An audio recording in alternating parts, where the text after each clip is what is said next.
All right, everyone, welcome back to the news wrap. President Donald Trump's rally in Tulsa, Oklahoma Saturday overwhelmed many as an arena meant to hold 19,000 broke just 6,000 and some change, and an entire outdoor stage meant for more speakers and musical performances was scrapped before the president even arrived. Donald Trump also offering comments on everything from the spikes in coronavirus cases to his ability to raise a water glass to his mouth. Here to dive into all of that and much more news a day, Siraj Hashmi, commentary video editor and writer over at the Washington Examiner. Siraj, I love doing the 7 so I could bring on some of my best friends here in Washington to join us.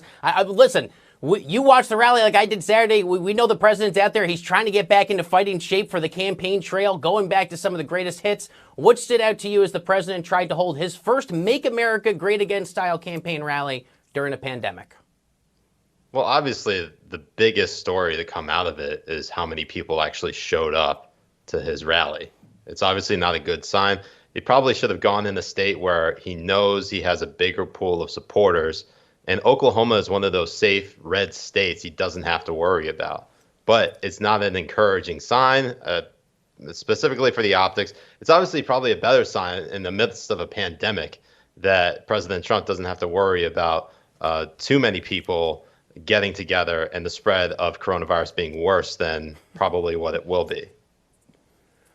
Yeah, fair enough. I want to ask you, what did you make of the messaging from the president? Look, if you're Donald Trump, you know as well as I do, Siraj, he likes to give people nicknames. He's the brander-in-chief. He focuses on things like optics and presentation and showmanship.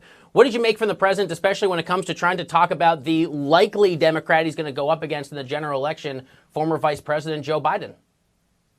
Well, the thing is, President Trump's entire message is that Biden's not mentally fit for holding office. And there are plenty of critics of Trump who actually agree with that sentiment, particularly within the progressive wing of the Democratic Party. You're thinking of the Bernie Sanders, the Elizabeth Warren supporters. Essentially, they don't think that Biden is up to snuff and can take on the president.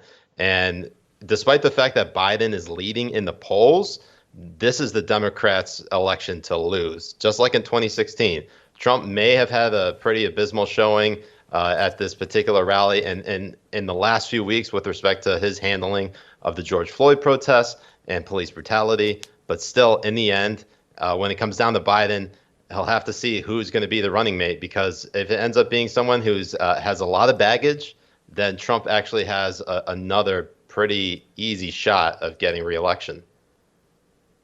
Siraj, what do you do if you're Joe Biden with regards to crafting a general election strategy? You got 134 days out from the election. You know Donald Trump. We know the energy that he brings. I think there's a lot of people who are still wondering what a Donald Trump-Joe Biden debate stage is actually going to look like. Do you continue to play on defense and just hope the polling continues to slide in your corner? If you were advising Joe Biden, what would you encourage the presumptive Democratic nominee to lean into?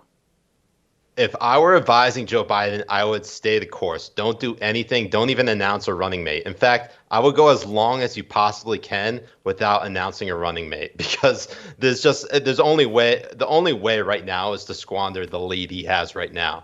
I believe there's an ancient Chinese saying that you never interrupt an enemy or a rival or adversary when they're messing up. So in this case, he's probably better off not saying anything and just letting President Trump's record speak for itself and creating his disapproval numbers, or at least allowing his disapproval numbers to continue to go up.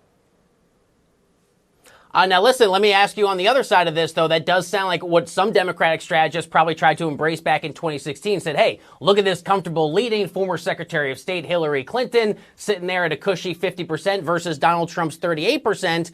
How important is it for the Trump campaign to say, hey, all the pollsters had it wrong a few years ago. No reason to think they don't have it wrong again. Is that a strong argument from Team Trump? Absolutely. It's a very strong argument. In fact, it's probably the strongest argument that I would say that Trump still has a chance of winning this election. I think Democrats should be scared as hell right now, thinking that they could lose this at any moment if there's a single misstep. And Biden not getting out there in the open as much as he has right now has been the best possible thing for him, because every time he says something, his foot just gets in his mouth. Fair enough. Siraj, while we have you, of course, many people will know that you're famous on Twitter for publishing The List. I have been thrilled to watch The List grow from its infancy into the behemoth on Twitter that it is today. For people who don't know, what is The List? And give us a quick example of something we can expect to see on it. All right, so The List is it's a power ranking of people who need their phones taken away. And so anytime somebody tweets out something that just is mind-numbingly stupid, it's only designed to help save that person from themselves. Because in this, say, for example, just in the last week, President Trump tweeting about John Bolton's book. And no matter what you think about John Bolton, whether you agree or disagree or hate the man or love the man, I would actually argue that most people do not like John Bolton. Him tweeting about John Bolton's book actually helps Bolton's book sales. And it makes the case that, Trump, as much as his Twitter has helped him, it's probably hurt him just as much. And this is one of those scenarios where you just got to be like, Mr. President, I got to take that phone away from you. You're hurting yourself too much. That's Siraj Hashmi of the Washington Examiner, as he likes to say. The list comes for all. Siraj, great to have you here on The Wrap. We will see you soon, my man. Great to have you.